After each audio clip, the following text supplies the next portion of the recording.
Namo Buddhaya. Halo, apa kabar pemirsa Dhamma TV dimanapun Anda berada.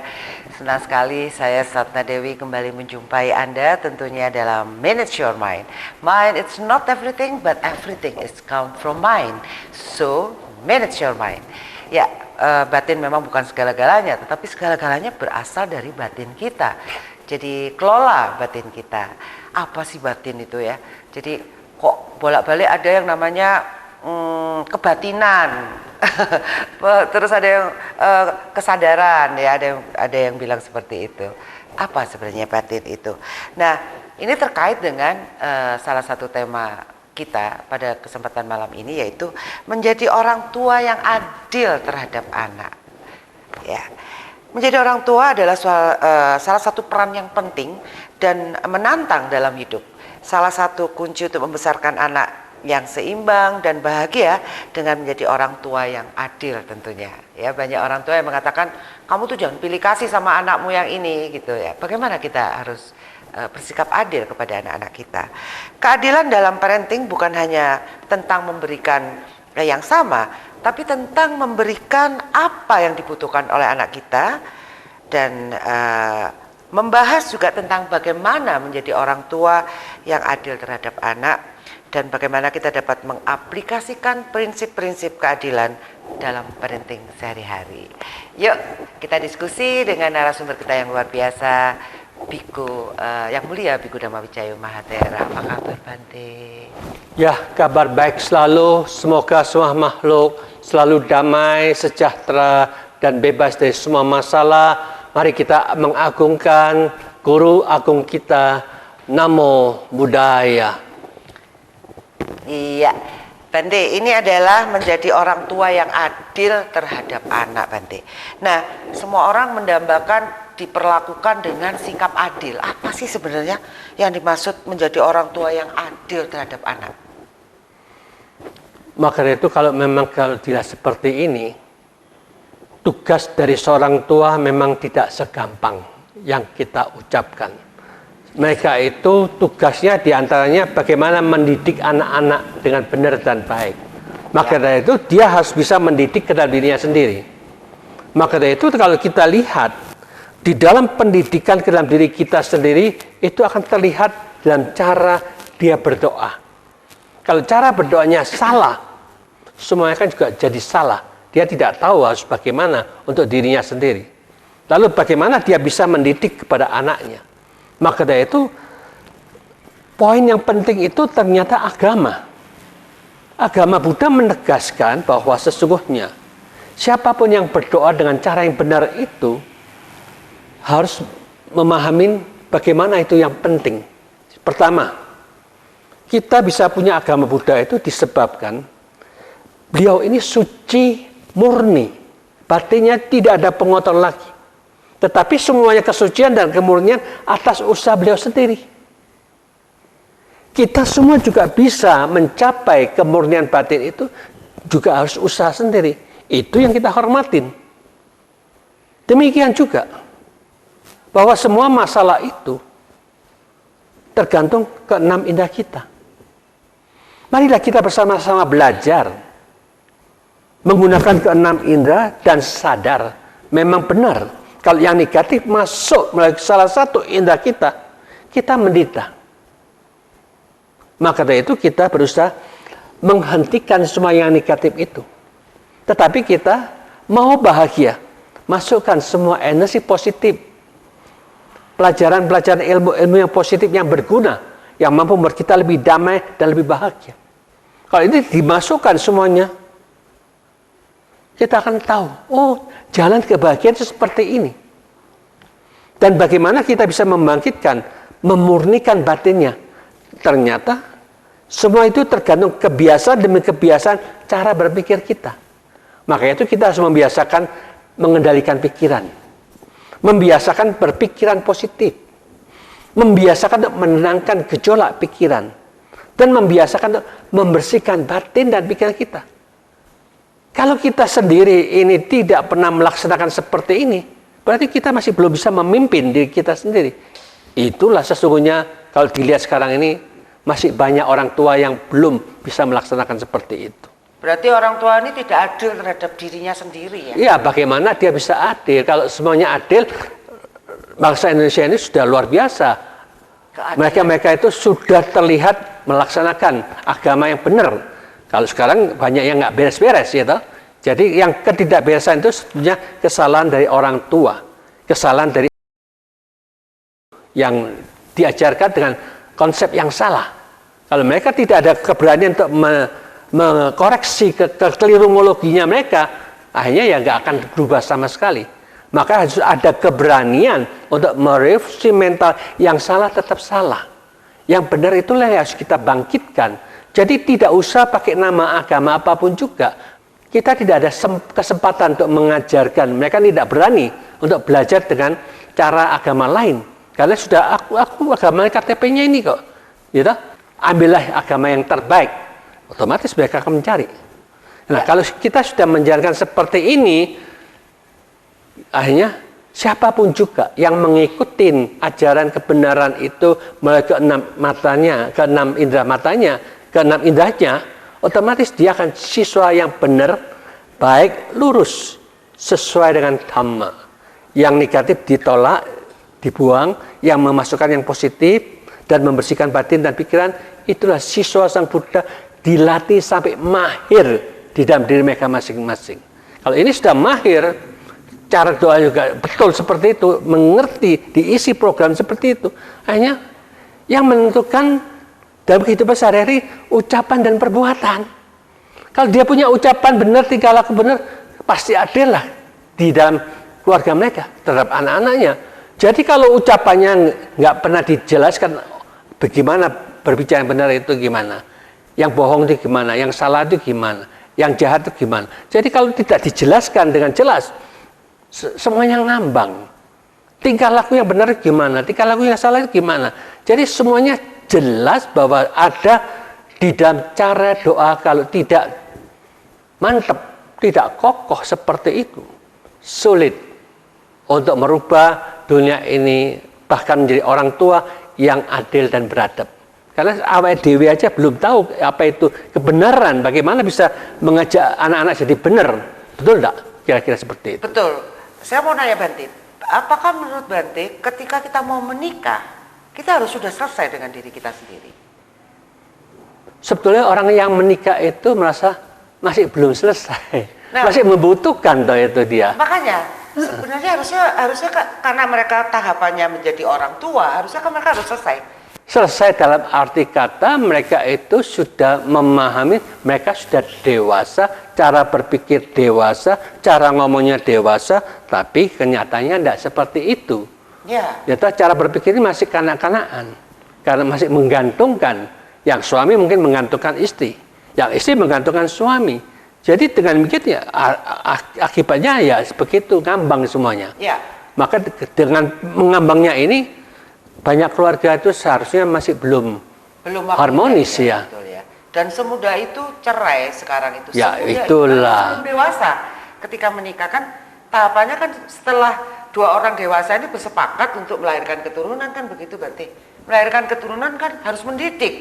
Jadi kan harus dipunyai gitu. Ternyata kan tidak. Ya itulah. Lewat.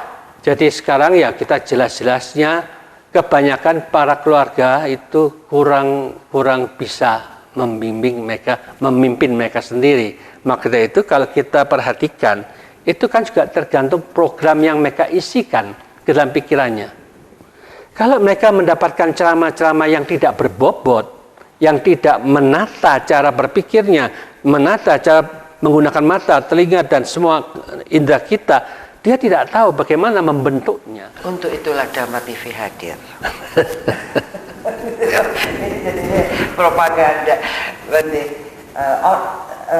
Menurut penelitian nanti, kalau orang itu terlalu logis, manusia itu punah nanti. Contohnya Jepang. Mereka nggak mau menikah nanti. Ngapain menikah? Iya kan, logis kan? Ngapain? Mendingan kita hidup sendiri, minimalis. Karena repot gitu. Akhirnya bangsa itu punah nanti. Jerman, Korea udah mulai nih, Singapura mulai nih, orang-orang logis-logis nih. Maka diperlukan namanya logika mistika nanti. Jadi orang itu memang cenderung ke mistik. supaya mereka tetap ada gitu. Ini salah satu penelitian ini, Mas. Ya, memang begitulah. Jadi kalau ya? orang-orang yang logika kan merenungkan kita ini hidup adalah mencari kebahagiaan. Ya. Kalau kita kawin ternyata ada beban dan masalah yang harus kita tanggung. Nah, itu menyebabkan mereka berpikiran lebih baik single aja. Ya. Gitu. Sekarang lagi ini juga child free, mau menikah nggak mau punya anak. Sekarang lagi tren ini sekarang. Seharusnya mereka kalau tidak mau menikah jadi aja biku atau biksuni gitu. Nah, itu dia nih, bisa punah di semua kalau jadi biku. Baik, Pemirsa Dharma TV, kita lanjutkan pembicaraan setelah ini. Jangan kemana-mana.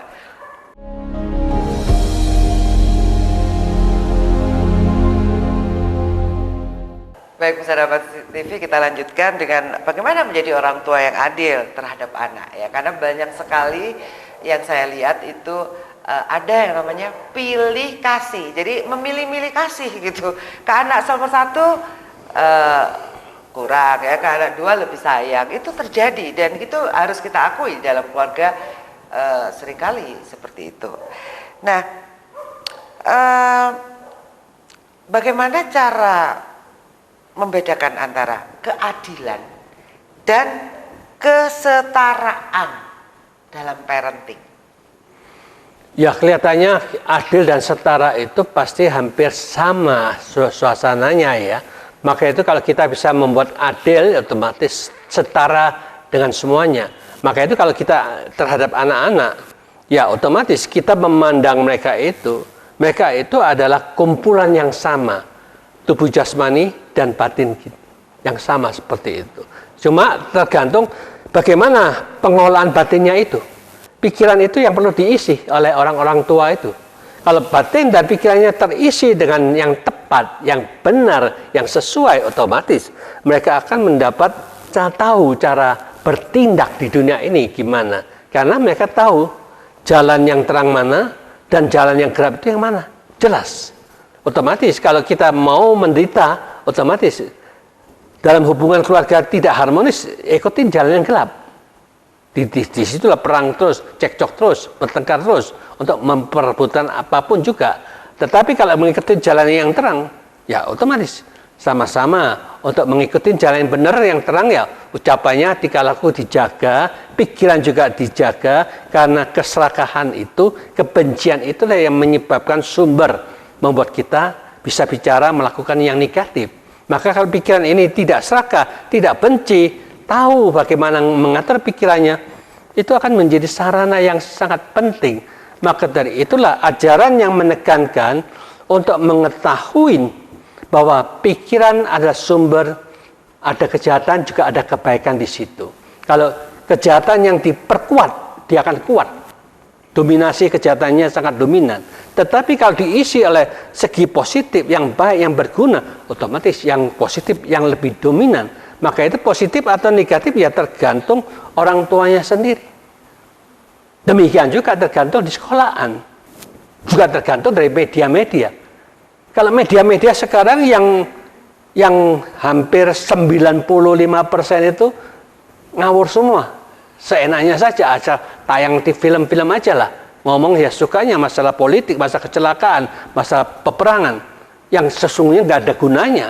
Kan sayang itu buang-buang waktu untuk melihat seperti itu. Ya, maka itu karena kita kan tujuan pejabat itu kan bagaimana mengurangi bulu kerbaunya, dijadikan tanduk-tanduk kerbau, tapi dibiarkan oleh mereka karena mereka sendiri masih jadi bulu kerbau. Iya, Bante. Apa yang harus dilakukan jika anak meminta sesuatu yang tidak bisa diberikan? Belikan, saya minta sepeda motor misalnya, tapi orang tua tidak mampu. Apa yang bisa dikatakan? Ya, kita kan memang harus punya alasan yang tepat toh. Jadi seperti kita katakan, sepeda motor itu memang mempercepat perjalanan kamu ke sana. Tetapi kan kita harus tahu, kita hidup harus mencari manfaatnya. Kalau kamu dari sini jalan kaki ke sekolahan 10 menit atau 15 menit, tapi badanmu sehat. Ya. Kita orang tua bisa menghemat dananya yang kamu harus beli sepeda motor ini biayanya sekian. Jadi keuangan ini bisa disimpan. Jadi itu nanti ada bunga tiap tahun kita dapat segini. Jadi cobalah bantu orang tua kita sedang sulit, gitu. Jadi ekonomi sedang sulit. Kalau kita keluarkan uang ini, ya pasti kamu sadarilah kesulitan ini jangan membuat orang tua tambah sulit. Supaya kamu mendapatkan manfaat, cobalah hidup sederhana, jalan kaki supaya kamu tambah sehat dan kamu juga membantu orang tua. Nah, dengan sistem cara seperti inilah yang dikatakan kita bisa win-win solution. Anak-anak dapat manfaat dan dapat pengertian supaya kita bisa melaksanakan dengan adil dan bijaksana terhadap siapapun juga. Itu aja. Apa yang harus dilakukan? Bagaimana cara Anda mengajarkan anak tentang keadilan dan empati? Ya, memang untuk keadilan dan empati ini memang kita tidak bisa cuma diomongkan toh. Jadi kita harus mempraktekkan. Mempraktekkan jadi otomatis kita dimanapun juga ketika kita membawa anak-anak kita, ada sesuatu yang bisa kita kerjakan untuk kepentingan banyak. Misalkan, loh, kok banjir ini? Biasanya banjir kenapa ini? Oke lah kita berhenti, dilihat. Oh ternyata gotnya buntu. Nah dengan demikian kita turun, anak-anak panggil, ayo sini, bantu ini, bersihkan. Dengan cara seperti inilah kita menunjukkan bahwa orang tua bekerja dan mengajak anak itu bekerja itu mengajarkan empati terhadap kepentingan masyarakat. Nah kepedulian akan dijalankan, maka dari itulah yang dikatakan bahwa semua itu perlu prakteknya. Ya. Bukan ngomong contoh ya, contoh ya. Ya contoh yang harus dijalankan. Iya Bante, itu adil baru namanya Bante. Ya itu dia. Ya, apa yang harus dilakukan jika orang tua memiliki preferensi terhadap salah satu anak nih? Karena banyak nih orang tua gitu, yang anak ini karena dia lebih cakep, lebih pinter, lebih nurut biasanya Bante. Yang lebih kalau dibilangin nurut, yang lainnya agak memberontak gitu. Nah, kadang-kadang kan seperti itu Bante. Ya itulah, jadi kalau memang orang tua seperti ini kan juga cara berpikirnya mereka ada kecondongan ke sini, condong ke sana. Jadi dia masih belum adil dalam cara berpikir mereka. Maka itu Sang Buddha meminta kita harus menciptakan keadilan di dalam pikiran kita, seimbang setiap saat. Ada dua posisi, ada kanan, ada kiri. Gimana kedua-duanya itu tetap di tempatnya masing-masing, tidak meninggikan satu atau merendahkan yang lainnya. Jadi tetap menjaga kedua-duanya sama rata, tetap sama, jadi kita menjaga keseimbangan ini. Itu yang penting. Maka dari itu, oleh karena banyak orang tua itu tidak tahu untuk menciptakan keadilan ke dalam diri sendiri, otomatis wajar itu bisa terjadi. Maka dari itulah sekarang ya, yang penting anak-anak itu, bagaimana kita bisa menerima bahwa orang tuanya kok seperti itu, dia lebih condong ke sana, kok tidak condong ke aku misalkan. Jadi ya kita bisa menerima kenyataan bahwa memang begitulah kewajaran. Jadi tiap-tiap manusia itu punya cara berpikir. Kita terimalah, tidak usah terlalu diberontak. Kita tidak bisa memberontak, ya toh. Jadi kita terima memang begitulah orang tua kita condong ke si A, tidak condong ke si B, ya sudah biarin aja. Kita terima apa adanya, kita dengan tetap tersenyum, tetap gembira, ya kita masih belum ada karma baik dengan orang tua, gitu aja. Ini sih kalau anaknya Bante jadi anak itu tuh bijaksana ngadepin orang tua yang nggak adil ya. Ini nggak perang ini, ya memang berarti ketidakadilan itu terjadi karena orang tuanya sendiri sebenarnya juga belum bisa adil dengan dirinya. Ya kan bisa gitu dikatakan ya, begitulah. Jadi terwujud di dalam dia melakukan hal itu pada anak-anaknya. Jadi memang lebih penting itu adalah berlatih meditasi. Ya seperti itulah. Supaya terbangun itu ya Bante ya. Bagaimana cara memastikan bahwa anak merasa didengar dan dipahami? Ini harus didengarkan nih sama orang tua nih. Ya itu, makanya itu kalau begini kan sering diajak diskusi itu, ditukar pikiran, ngomong. Apa yang kamu mau bicarakan? Ada masalah apa? Harus bagaimana untuk ini dan itu? Disitulah nanti kita akan sering bicara, sering berdialog dengan demikian orang anak-anak itu akan senang bahwa papanya mau mendengarkan, mamanya juga mau mendengarkan. Jadi bertukar pikiran seperti ini lama-lama mereka itu seperti sahabat saja, ya toh, tidak menganggap terlalu tinggi atau terlalu rendah.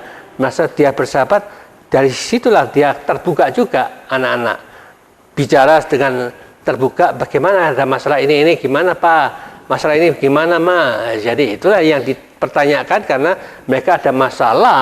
Kebanyakan kalau orang tuanya diktator, mereka sudah takut untuk membicarakan masalah dia kepada orang tuanya. Maka itu kalau kita tahu seperti ini, alangkah indahnya bagaimana kita sering diskusi, tukar pikiran, apa yang dia harapkan, ada masalah apa, kamu lihat apa, kamu dengarkan apa yang tidak bagus. Nah, dengan cara seperti itulah yang akan membuat sesuatu yang sangat-sangat lain dari yang lain di dalam cara kita membina terhadap anak-anak. Kita bukan berdasarkan saya otoriter, saya yang lebih tinggi, saya menguasai, saya nentukan. Tidak seperti itu. Kita mulai sekarang lihat anak-anak ternyata mereka ini adalah dari kehidupan yang lampau lahir ke sekarang ini.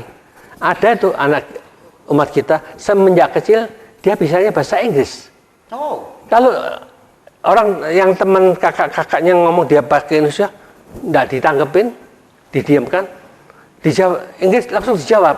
Oh gitu. Iya, wah ini kan berarti ada kelahiran yang dulu dia orang yang pintar bahasa Inggris masuk jadi anak ini. Ya. Demikian juga ada orang yang istilahnya dia setiap waktu kecil itu mau jalan tuh takut. Nah, takut jalan. Ternyata dilihat oleh orang pintar yang lainnya. Loh itu dulu nenek kamu loh itu yang jadi cucu sekarang ini. Jadi itulah yang dikatakan dia neneknya dulu memang waktu tua itu kakinya ada masalah, nggak bisa jalan. Jadi terbawa ketika dia masih kecil itu sudah takut jalan. Jadi dengan demikian inilah terbawa sampai kehidupan yang sekarang ini. Ya. Baik, Bante, nanti kita lanjutkan bicara kita tentang reinkarnasi atau tumimba lahir itu tadi ya, Bante ya. Baik, Pemirsa Dharma TV berbicara tentang tumimba lahir selalu sangat menarik karena itu penuh dengan misteri seperti itu ya. Kita akan lanjutkan setelah satu ini.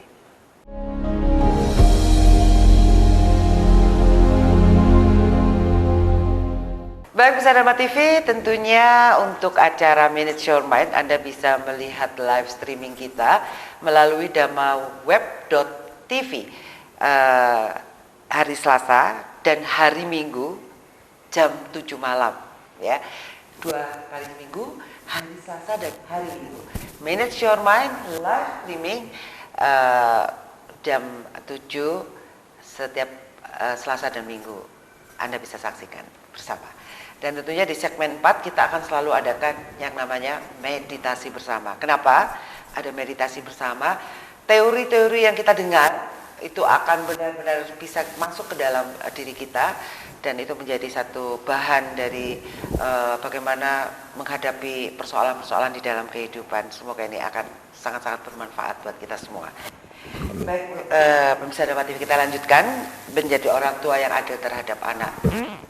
Bante, tadi Bante bercerita tentang bagaimana seorang anak sejak kecil sudah pandai menguasai bahasa Inggris, dan kemudian ada juga yang ternyata tumimba lahir dari neneknya yang karena neneknya meninggal itu dalam kondisi yang susah berjalan.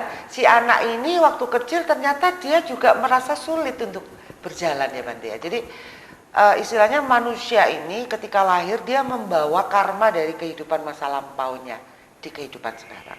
Apakah itu selalu? Ya, otomatis kita sudah jelas juga banyak mereka yang sejak kecil lahir umur 2 tahun tahu-tahu bisa Alkitab menguasain. Ada yang menguasain Al-Quran ya toh. Ya, ada juga bisa menguasai. Jadi itulah yang dikatakan mereka itu sesuai dengan kebiasaan dulu dia mempelajari Alkitab, mempelajari Al-Quran, juga mempelajari agama Buddha, sehingga dia bisa menguasai itu. Jadi itulah yang dikatakan bahwa kalau dilihat lagi, Sang Buddha dengan istrinya itu, Dewi Maya, itu 500 kelahiran berulang-ulang menjadi pas suami istri.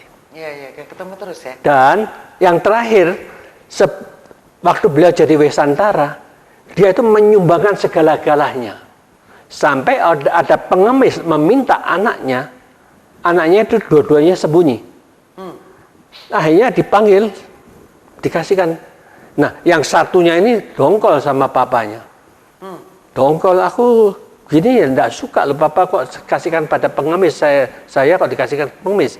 Jadi itu menyebabkan bahwa salah satu ini perempuan ini yang tidak mau ini nolak.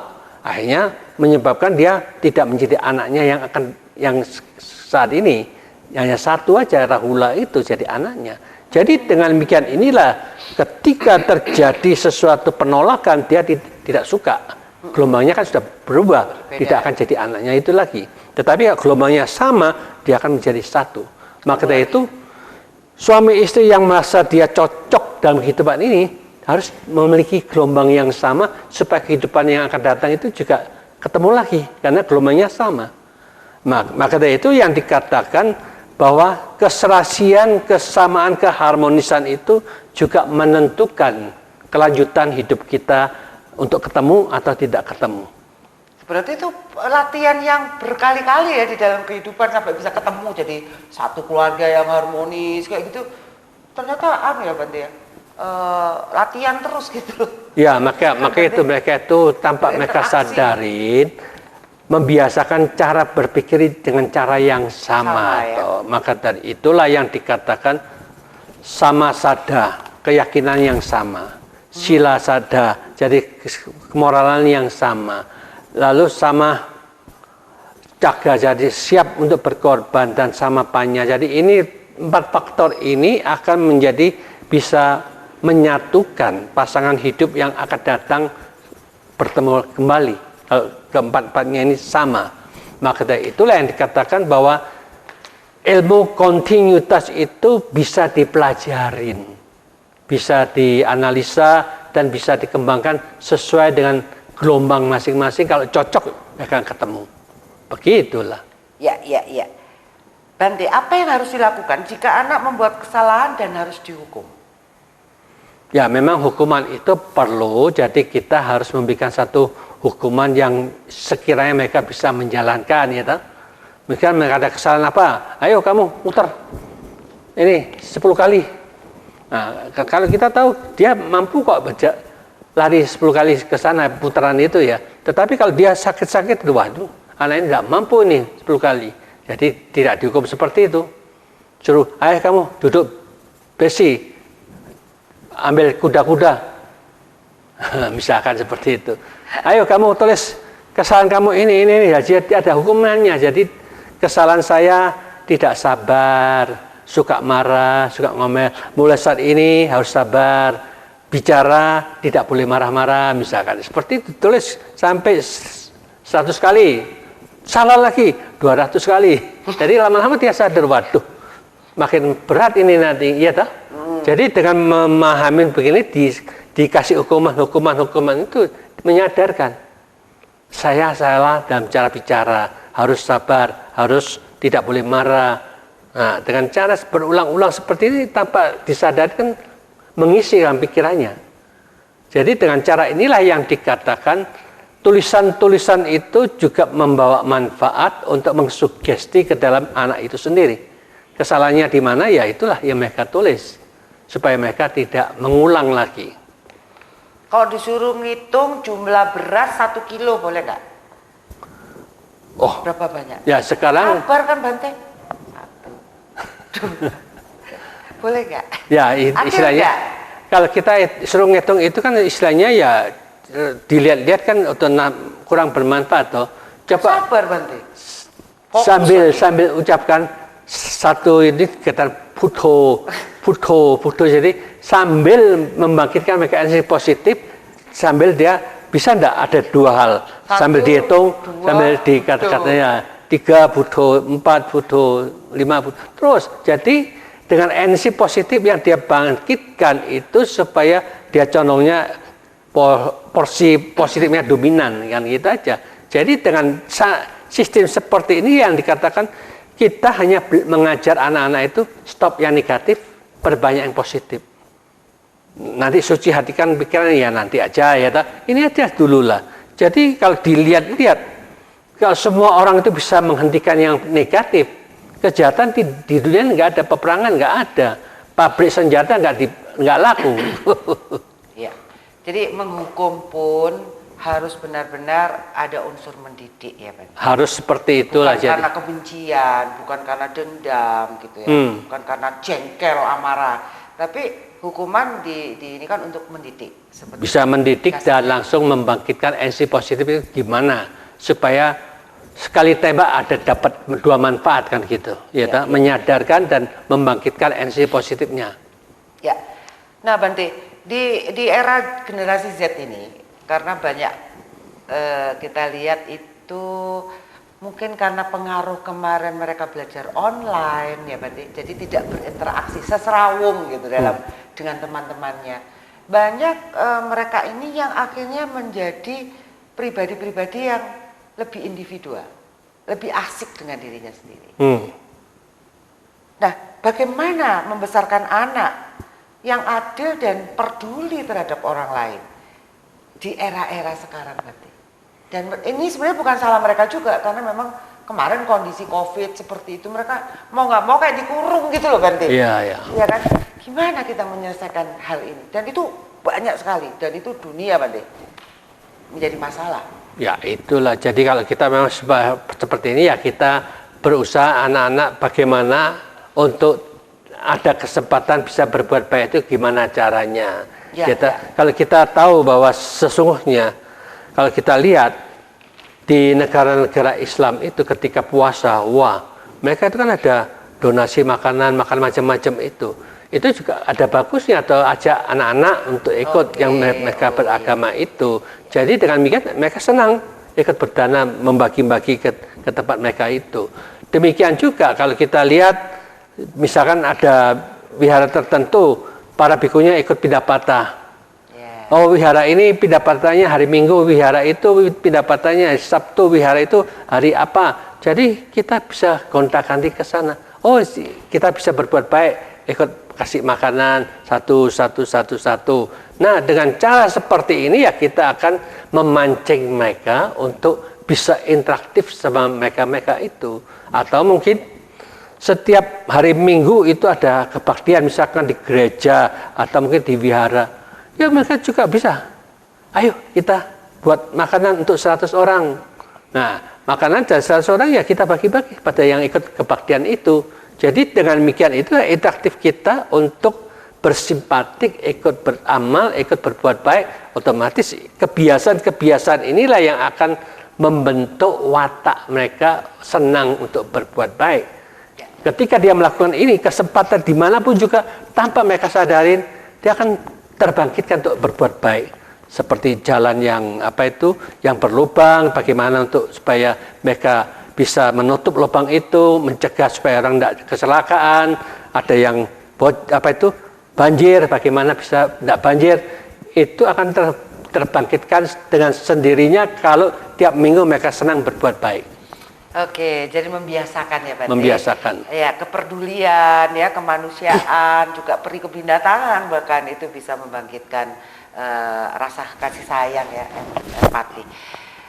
Oke, pemirsa Dharma TV, tentunya kita harus banyak melatih diri ya. Dan segmen berikutnya kita akan melatih meditasi dan itu akan terus kita lakukan di dalam Manage Your Mind sehingga itu menjadi sebuah kebiasaan yang menyenangkan dan sebenarnya nikmat gitu ya. Tujuannya sebenarnya untuk supaya kita hidup lebih meditatif nantinya, menghadapi apapun tuh dengan tenang, dengan damai. Baik, kita ketemu yang satu ini.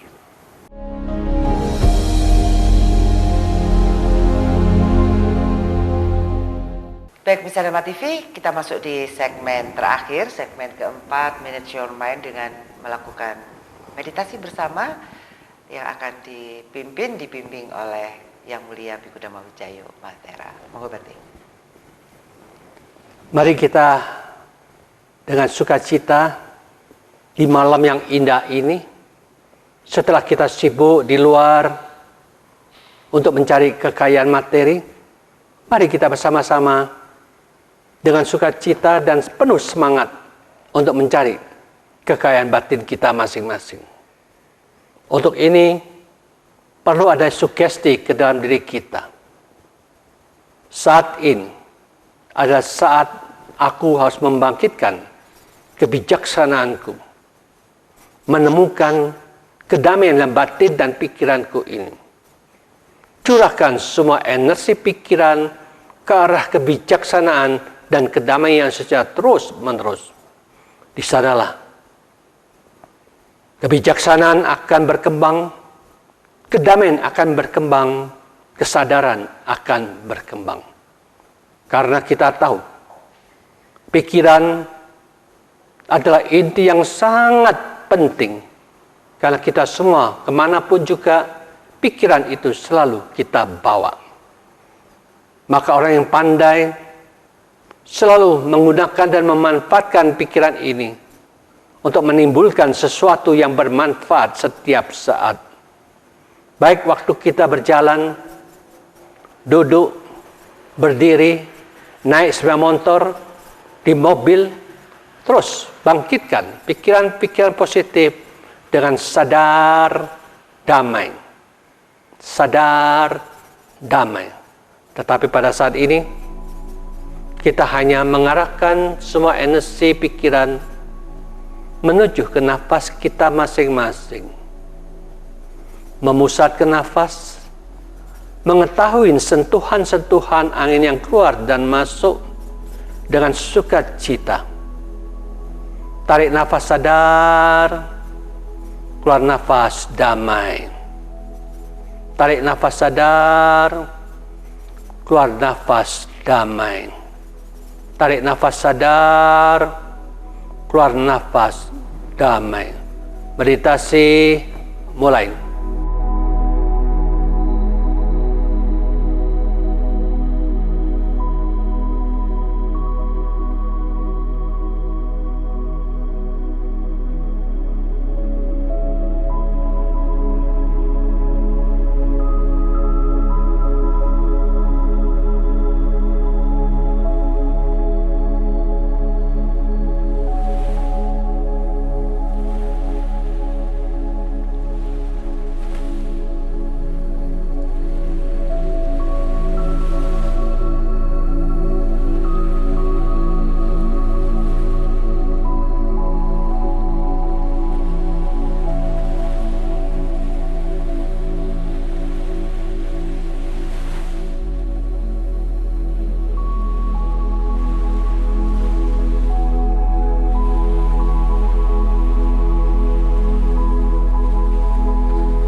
Tenang,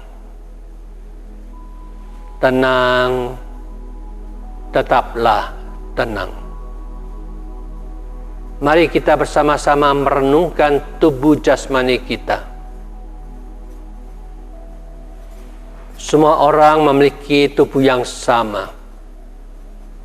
Ada padat, cair, udara, dan panas. Jagalah semua itu dengan seimbang. akan menciptakan harmonis dalam tubuh ini. Kesamaan kita hanya terdiri dari 4 unsur itu. Di sana jangan membedakan suku ini, bangsa itu. Semuanya hanya sama, kumpulan unsur-unsur itu saja. Saat ini yang penting bagaimana kita menjaga kesehatan untuk tubuh kita. Bagaimana kita mengolah tubuh ini dengan jalan yang benar dan baik.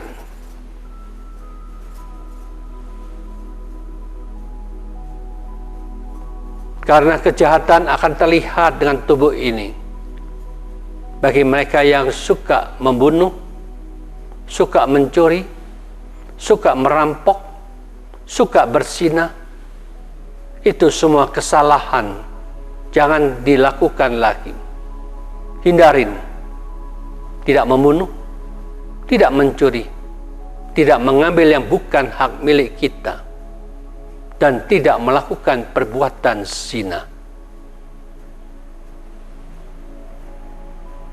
Dengan menghindari semua itu akan membuat kita memiliki moralitas yang baik.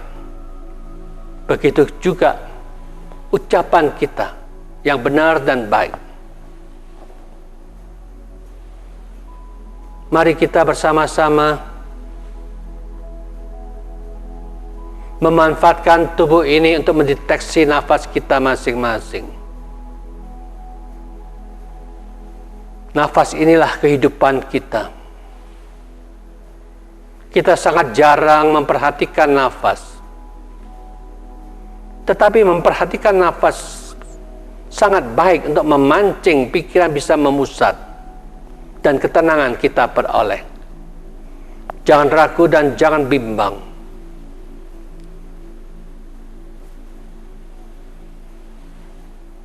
Untuk melihat dan menganalisa tubuh ini sebagaimana apa adanya.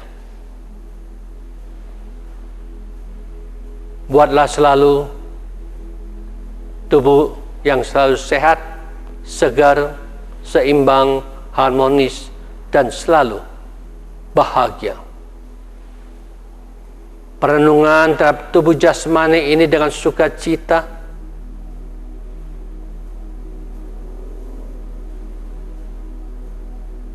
ciptakan di mana kita ada sakit,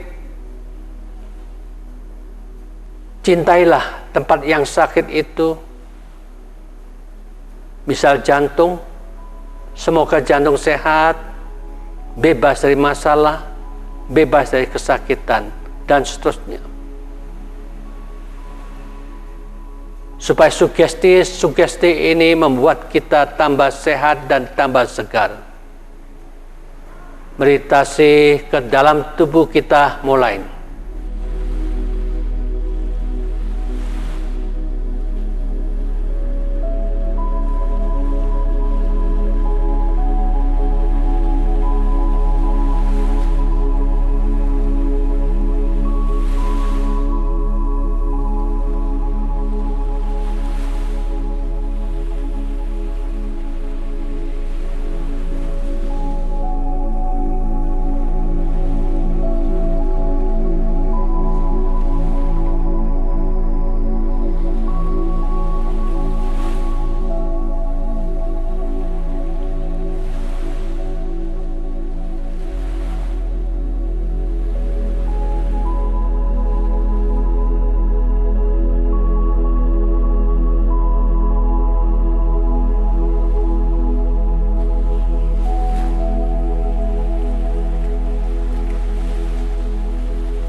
Sabhe satta bhavantu sukhi tata. Semoga semua makhluk hidup berbahagia dengan terwujudnya badan tambah sehat, segar, dan selalu harmonis dalam tubuh ini. Meditasi selesai. Baik, pemirsa Dharma TV, sudah kita lakukan meditasi bersama. Semoga ini mendatangkan manfaat yang berkelanjutan dan tentunya harus dilakukan secara intens, konsisten, dan disiplin ya. Baru kita nanti bisa dapatkan hasilnya yang optimal. Saya Satna Dewi, peserta kru Dharma TV mengucapkan banyak terima kasih. Mohon maaf jika ada salah kata. Kata akhir saya, semoga semua makhluk hidup berbahagia. Sukhi Hotu, Namo Buddhaya.